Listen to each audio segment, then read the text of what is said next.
Good morning, everyone. My name is Jacqueline Coley. I'm the awards editor at Rotten Tomatoes, and it is my honor to welcome you all to this moderated conversation press conference with the cast and filmmakers of Weird, the Weird Al Yankovic Story, which will premiere on the Roku channel Friday, November 4th.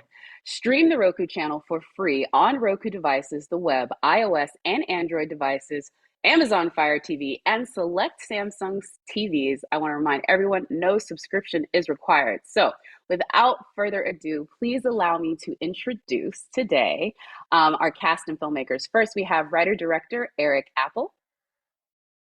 We have writer Weird Al Yankovic. That is so cool to say. Stars Daniel Radcliffe and Evan Rachel Wood. Hello, everyone. Heidi. Hello.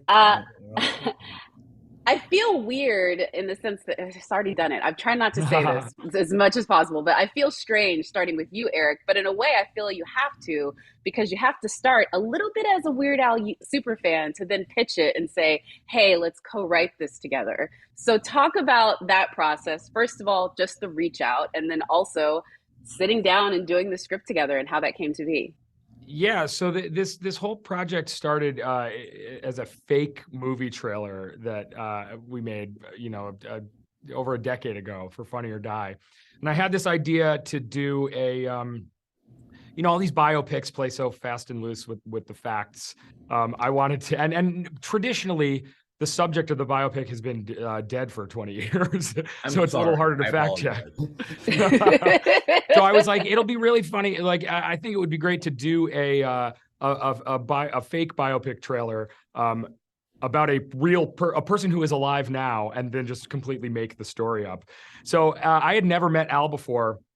We have a mutual friend in Patton Oswalt, and I reached out to Patton and I said, I feel like I have this idea. I feel like it's kind of like an idea that Al may want to do himself or something. I just want to get his blessing to do this. And Patton wrote me back and he said, I spoke to Al, he actually loves the idea. He wants your email address. And later that day, I'm at a coffee shop with Weird Al, watching biopic trailers on a laptop. And that was sort of how this whole thing started. Oh, I love this so much. I wish I was there in that coffee shop, because that is just like such a moment. And Mr. Weird Al, sir, I do have to say this. This is a very strange moment for me because this has never happened. I'm Instagram and Twitter friends with someone who is a huge fan of yours. And when I told him I was doing this morning, only time in the life I will ever have Lin-Manuel Miranda tell me that he was jealous of me being able to moderate this press conference, but he legitimately was. And I have the Instagram proof that he's just like, I am very jealous of you right now. I'm like, you have Barack Obama's cell phone, sir. This is not somebody to be jealous of. But it speaks to your power of what you've created as an artist and just also as a person. I saw you the night that you were at his directorial debut for Tick, Tick, Boom. What does it mean knowing that this story is going to be out to the fans, but also more broadly, just the idea that you could literally do it in the perfect way possible by making it a parody movie? I can't think of any other way that I would have done this movie because, there are some interesting things that have happened in my actual life, but not anything interesting enough that would merit a Hollywood biopic, So we figured that we needed to spice it up a little bit, take a few artistic liberties, and make it a little bit more interesting. So that's what we did. We tweaked the facts just a hair here and there, just to make it more palatable for audiences. Well, I know a lot of it is imagined and all of it is very broad. I was there at TIFF for that midnight screening. It was electric. I can't tell folks enough how much fun that was. But there are real aspects of your life that you are recreating. Was there one particular moment that you saw that was somewhat recreated that really sort of brought you back to the moment when it happened in real life? There are a couple. I mean, maybe not. I mean, no, there are a couple moments of actual truth sprinkled in among the biopic. Things that people that aren't familiar with my story may not actually know are true. Like there was, in fact, a door-to-door accordion salesman that came along in my neighborhood offering music lessons. I did, in fact, record My Bologna in a public bathroom. Now, I did it by myself at the time, so I didn't have like a whole band with me, but just to be there, on set, like trying to recreate My Bologna in the bathroom, that was kind of a odd thing for me because, yeah, there were little moments from my life. It was odd to see, like, Daniel Radcliffe playing me doing this like bit of me in college. I love it so much. Yes, and I will say, it was great to see that. I wish that, I could like delve into the real and the fake. Obviously, there's plenty that it's fake, but honestly, I just like living that this is your history now. I love that there's an entire generation of people that are going to explore it that way. But Daniel, for you, the one thing I will say, as much fun as it was to watch this movie, I can say this because I watch a lot of them. I could tell y'all just had the most absolute blast. And you in particular, just leaning into everything weird about this character. So what was it? Was that what intrigued you to it? Because I think obviously at this point, you can do what you want. And so I think it would have to be something special, especially knowing that you're doing a real life person. Well, I mean, I think there was so much about the script that was exciting when I read it. I mean, and first and foremost, like really kind of the way I try to prioritize my career now is by going, what do I think I'm going to have the most fun making? And it was so like very, very obvious that this would be an incredibly fun thing to shoot because every page is you've got a fight scene and then a pool party and then a dance number and a song and just like to get to do something different every day and like be pulling on all these different things. It was incredibly exciting, and just I was a fan of Al reading as before I read the script, and then I got the script and I got the email first that was like you the Weird Al movie biopic and you would be playing Weird Al, and like my first reaction was kind of, oh, that's like incredibly cool, but there's got to be people that like are physically closer than me, or like, or whatever it is. And then I read the script, and like a few pages into the script, I was like, oh, it doesn't matter. That's not what we're doing. And that was, and as soon as that moment clicked, you're like, oh, great, I know what this is. And as of that point, I was just like, yeah, let's do this. I think this so much. And Evan, on top of the fact that you are incredibly hilarious and so much, like, again, also having so much fun as Madonna, I have to feel women of our generation, because we're a similar-ish age. I'm not going to age myself and say because I'm older, but who doesn't want to cosplay as Madonna? Who does not want to do that, even for a minute? And then you also got to take it even broader because it's sort of like what we did as kids when we would dress up as Madonna at home. It's very that. Yes, I've been saying this all day. Like, who hasn't wanted to put on the early '80s Madonna getup? I mean, it's so iconic. I never wanted to take the wardrobe off at the end of the day. It never got old. I thought, I wonder if it's ever going to be like, oh yeah, I'm at work, I'm going to dress up like Madonna. Never, not once. Always fun. I just danced around to the music all day. And people called me Madonna. When I came to set, it was like Madonna's on her way. Madonna's in her chair. Madonna needs a sandwich. And then, like, I could see people getting visibly flustered, and I was like, wow, this really is like being able to wear the skin for a few hours out of the day. Oh my gosh, I'm literally going to take it back to you on this as well, because I feel like, especially with this version of Madonna, more so than any other character, you have to make her a character to really embody her, because she's not Madonna as we see her, or even like who would know her that well anyway. So when did she become real? Because with so much heightened reality of what Eric wrote, if you aren't careful, she cannot be that. But even though you guys are doing absurd things, I really felt it. I felt the relationship between these two characters, and it felt so real. Good. I mean, that's what we were going for. We knew it was a parody, but we still wanted to give good. Well, I'll just speak for myself. Oh, yeah. But I think I know. For both of us. Yeah. That everybody fully committed and still wanted to give really good performances. And Eric and I discussed what the tone was going to be. but I told him up front, I was like, I'm going to take this very seriously. I'm going to give you my best Madonna, the best I can do, with the amount of time that I had. But so I knew that if I could sort of hook the audience in the beginning and really root that in reality, then it gave me room later on to just fly completely off the rails with her. So that was my approach. And then Daniel, for you too, obviously you've gotten to know Weird Al, and he was very obviously wrote the words that you're saying. And so he's a person in his own right, but then you're having to play a version of himself that is heightened. How did you adjust with that? Was it weird? I mean, like, I don't want to say this too often. Like, how was it? During the Yeah, you never get film, used to it is that. impossible to use the word weird. We have all discovered this. Yes. I honestly very, very similar to what Evan's saying about. I think if you can establish a character that is recognizable at the beginning, and that has a lot of, even if events are changed, that is the spirit, exactly, is the same. Then when things go like truly off the rails later, then you've kind of earned it, and the audience can go with you. I think that the thing about Al in the movie that is closest to real Al is that Al's sort of sweetness and sincerity and kindness, particularly like at the beginning. I mean, then there's a point in the movie when obviously like those qualities fade away slightly. It becomes a very different version that I could not draw on using the real Al as inspiration. What was it like when you killed all those people? Oh my gosh, I love it. Al, I'm gonna do this first, so I can like besmirch myself as a strange, uncanny valley. Like, come on, we have other adjectives out there. I can do this, right? I'm gonna try.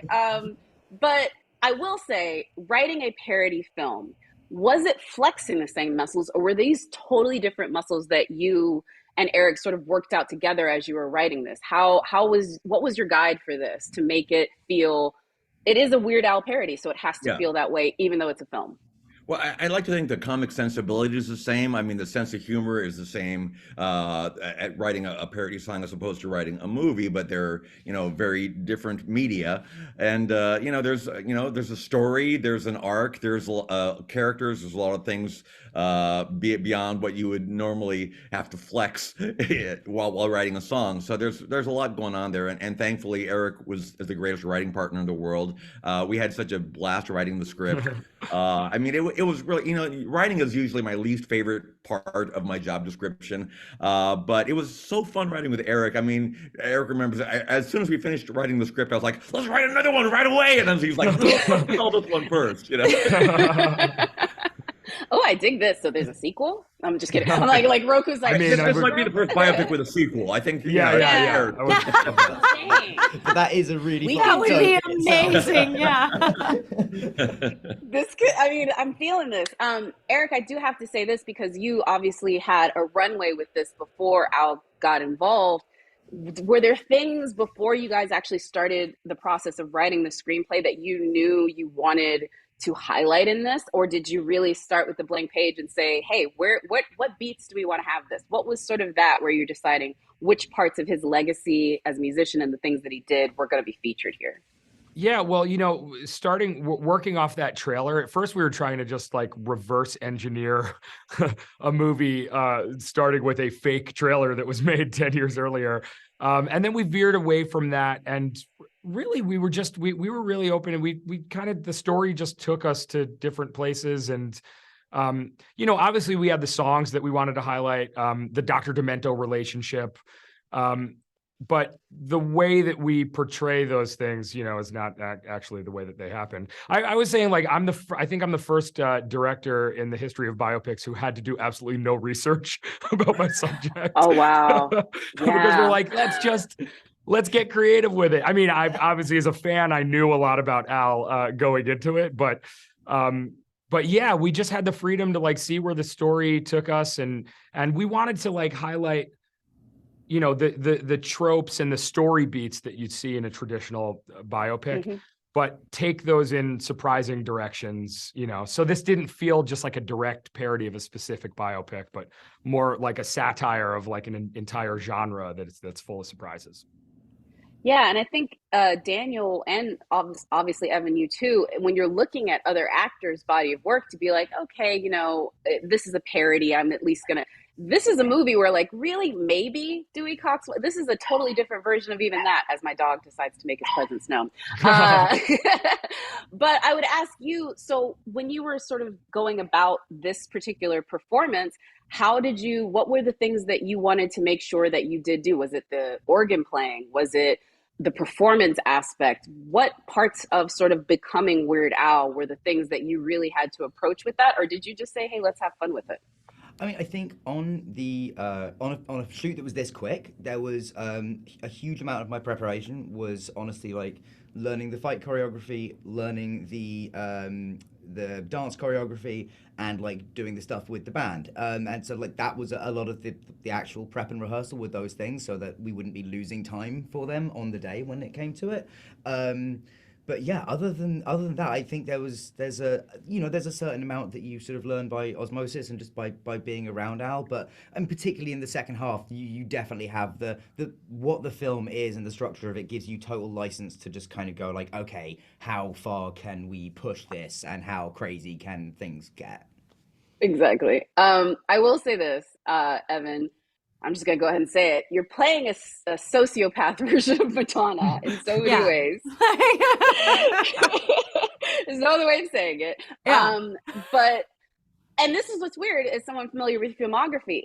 Going back to even like you could say the Vampire Queen, obviously your character in Westworld, you seem to be these people who present like they don't necessarily know the machinations that they're doing, and they seem to be the smartest people in the room. So was that what attracted to you more than the Madonna part of it? Just the fact that, like, I mean, she is really doing the dastardly villain. I don't think you could write a villain like that in modern times. Like, this is like old school, like twirling the mustache villain stuff. Yeah, And that's you what I've live been for saying. it. It's got this like Natasha and Boris from Rocky and Bullwinkle sort of feel to it. I love. So I kind of took that approach, but no, it made playing Madonna more appealing because I think it would be too pressure to be her in like a straight biopic. Although I am excited to see that. I personally don't think I could do that without like having a panic attack. So this was like, oh wow, I get to play Madonna, but I get to be a little loose with it. I get to have a little bit of fun. So that made it very appealing. Yes. I do love this.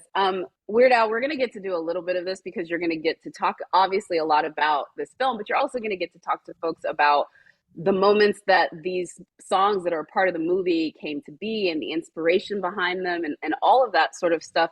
And honestly, about your legacy of being Weird Al for this long and having this moment with the fans. Have you already had those moments like at TIFF and everywhere else where you've sort of gotten to speak to people after they've seen the film and have them sort of recontextualize even your fans now when you're on tour? Because I know you're literally on tour right now. As we speak, I'm backstage somewhere in Florida, I think.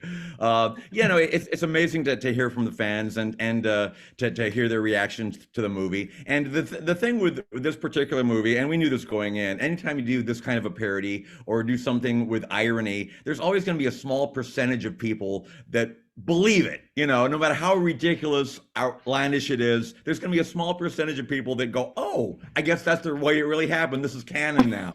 I'll put that in Al's Wikipedia entry. Yeah. God, I hope so. In fact, Eric and I were laughing about this. Like the day after the trailer came out, if you did a Google search for Weird Al, the first thing is, did Weird Al date Madonna? Like everybody wanted to know. So that amused us to no end. Oh, I really dig this. Yeah, no, I mean, yeah. Again, I don't know anything about this, but I was like, there's no way this is like they even like were friends or knew each other. But I believe those two. I believe that these two have like entire like a career chapter history. That's the best part of the writing. And Eric, it's a testament to what you guys did with this because it is funny, obviously, and it's absurdist, but you're still with everyone from the beginning, and it starts from the opening line, like your life is a parody of your favorite song. That whole idea of it. And so it kind of begs the question. I'm not going to ask everyone what their favorite Weird Al song is because I know that like you guys all have been asked that all day. But I will say, what do you think could be the parody song for your life? Like which song would you want to parody for your life?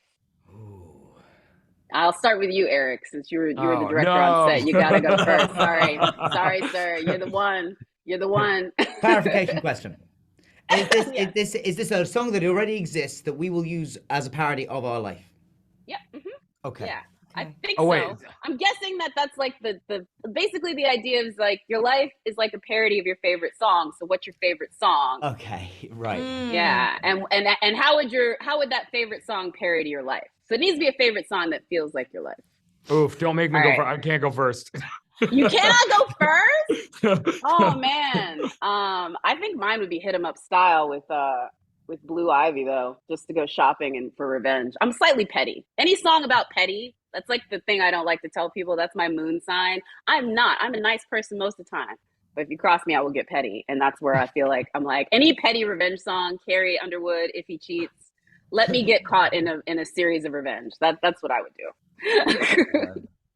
Trying to think of what my favorite songs are. Yeah. I know, Eric. I know it's a lot of pressure. It's okay. I'll go think to what an easier one, maybe Okay. Al. I'm thinking Well, you have to think about this one a lot, right? I do. It's I don't know if I'm allowed to pick my own song, but I'd probably go with White and You Nerdy should. because that's a very autobiographical number. You should. feel like So I had to you've draw from a earned the right lifetime to of pick your experience for that song. Yep. And you have made that an anthem for a lot of people, and I they mean, thank you I for was that. I was literally talking to a white nerdy looking journalist earlier who was like, that was one of my favorite songs growing up, and I was like, yeah, me too. And then I was like, yeah, there's no wonder, like what a surprise. Yeah. That's the one. Shocker. So- I like that one. That's a great one. I really do think that one. Eric, are you up yet? Can you go? I'll go. Lucy in the Sky with Diamonds, because I'm on drugs right now. No. I knew it. I knew it. This movie was just too much for you to be sober for it. I knew it. I knew it. There's no way somebody sober. But we all knew Weird Al was Weird Al, but you had to be on something. Yeah, every day. Every day. Kidding. Evan, go ahead. I think mine would have to be "All I Really Want" by Alanis Morissette. Ooh, that's a great one, actually. Yeah. I dig that. I dig that. I really do. Also, You wouldn't have to change any of the lyrics though. So I'll go. There's a song by Tom Lehrer called "We Will All Go Together When We Go." I've always been pretty morbid, so we'll just go with that one. I was gonna say, man, you like. I feel like what's going on? Like Timothy Chalamet's societal collapse is in the air. We're all going. Like, come on, kids. This is sad. You just scare me here. The end's always been nice. I know. I definitely want to, before we leave, I definitely want to talk specifically with all of you, getting to know Weird Al. I joked about the Lin-Manuel Miranda aspect of it, but legitimately just the night at TIFF and then getting ready for this, there's so many people that obviously have spoke so highly of Weird Al, and I think all of you probably have first experiences with him. So Daniel, what was it like the first day you two met? Was it already you were going to be doing this? Was it on the early days? What was that first conversation like? Well, the first conversation was with Al and Eric was on Zoom a while back, and then as you know, obviously we got closer to the movie happening. I would send videos of myself trying to learn the accordion to them, just so they could see where I was, and you know would catch up every so often. And then the first time we met was when I was going to the studios to have an accordion lesson with Al, which, you know... Wait, time out? There was accordion lessons with Al? Like, we need to discuss this more. My first... I think we had like 2 or 3 before we started, just to like, you know, let me watch how he played certain parts and that I definitely couldn't. And, you know, I don't know... I was a very blank canvas as a student, it's fair to say, but he was very, very kind and very patient, and you know, I will take that to my grave with me, that I had accordion lessons with Al Yankovic, so that was very, very cool. And I do think it's, you know, everything everybody says is true. You know, he's lovely and supportive and kind, and it's very funny, but without the energy of, you know, comedians that are like, I must be the loudest and funniest person in the room at all times. You know, Al is not that wonderfully. And I will also say to what you were saying about the amount of people texting you and jealousy and stuff, when this film was announced, it was announced just after the announcement for the Harry Potter reunion on HBO Max. And when I say that I got more text about this than that, it's not close. It was a wide gap of interest between those two things in my life specifically. So that was a real, yeah, that was cool. Yeah. I mean, if I had your number, I wouldn't be texting you about Harry Potter. I'm not Right, gonna there you lie. go. I do have to ask you real quick, Mr. Weird Al, sir, before I go back to Daniel. What was that lesson like for you on the other side of it? As the, obviously what, I don't know how many years have you been playing the accordion. I don't want to guess because I feel like it'd be weird, but to say that. But yeah, how was that for you doing that moment? In which moment? Sorry. The teaching Daniel the accordion in those lessons. Like, Oh, what was that like for you? Like, I mean, granted, I know these are very basic. You guys are just going over it, but it's still a moment where this is the guy yeah, that's going to play you on screen and you yeah. both have accordions. Let's do this. I mean, it was surrealistic to say the least. To walk into a building and give, oh, who's your appointment today? Or you're giving Daniel Radcliffe accordion lessons. And it kind of harkens back to that was one of my first jobs, was a accordion teacher. It was a part-time job between high school and college. I would teach little kids how to play the accordion, and Dan caught on much quicker than the 8-year-old I taught. Take that. Take that, little kids. But it was getting back into the old rhythm. No, Dan was a great quick learner, and I still can't believe how well he pulled it off, because he didn't need to do that. Eric and I told him, like, we can cut around you. You don't really need to learn how to play the accordion. But it was kind of a point of pride with him. He really wanted to make it look like he was playing, because I told him, like, I've seen a lot of people in movies and TV playing the accordion, and I can tell it's fake. And he wanted to really make it look real. And for the 3 or 4 people that know, he's actually playing the right buttons on the accordion. Hey, I'm with that. I follow these YouTubers that do classical music, and they rip into those violin players. So I'm glad that the accordion YouTubers are not going to come for you, Daniel. It gets vicious. I'm happy for you. There's still time. Evan, also, before we get out of here, I definitely want you to talk about your first experience sort of meeting Weird Al, because again, it's different, but also he wrote you this insane in all the best ways, which I love.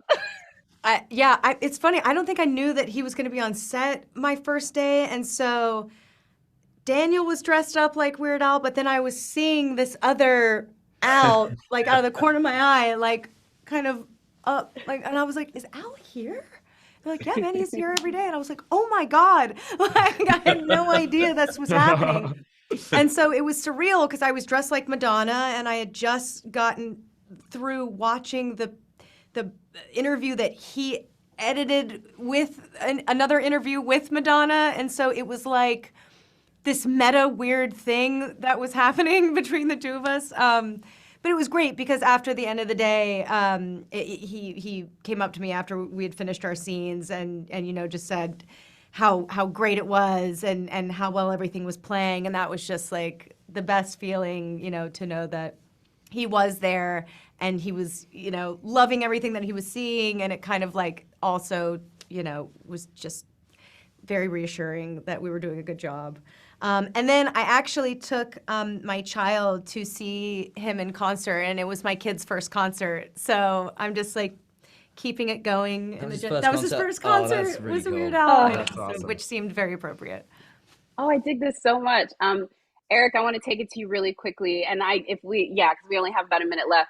I talked about TIFF, but I feel remiss that I didn't talk to you guys about that night, because I have to say it was midnight, it was late, but it was packed. And it did not seem like a single laugh. Like that was an electric room. And so if you could just real quick detail what that was like for you, and to hear the reaction, because again, 93%, I think, still fresh on Rotten Tomatoes. Yeah, like these kids are digging the film. Yeah, I mean, it was an incredible experience, getting to premiere it in that room with all those people, and the excitement to see it, and the reaction was like better than we could have ever asked for. I mean, it felt like being at a Weird Al concert. Really, it was just like wall to wall laughs. It was so amazing just to be in that room. Yeah, and Al, I'm going to give you the last word on this. You've played to literally the biggest stadiums in the world. But I do have to say, I spied you that night. You seemed like that was just like a very emotional evening for you in the best of ways and like the happiest of ways. Well, it was. I mean, I'd seen the movie maybe 100 times on my laptop because we, along the way and all the editing and all the iterations, but I'd never seen it with any kind of an audience. And I always thought and hoped it was funny, but to like hear the peals of laughter through the entire movie, it was just so validating and so wonderful to hear. And there's a flash mob. There's an army of Weird Owls out in the street while we're doing the red carpet, like doing a choreographed routine, and the whole night was just crazy and like out of my dreams. It was just maybe one of the best nights of my life. And on that note, I don't think it can get any better. Thank you all so very much. I want to remind everyone that you can stream Weird, the Al Yankovic Story on Roku channel Friday, November 4th. And remember again, that is Roku channel, free on all Roku devices, web, iOS, no subscription required. And Android Fire Stick and Samsung TVs. Sorry, don't want to get in trouble with everyone on that one. Please don't forget about my Fire Sticks. Yeah. Yes. Don't want to forget about your Fire Sticks or your Amazon. Anyway, and again, there's no subscription required. Thank you all again for watching. I'm Jacqueline Coley, and let's get weird.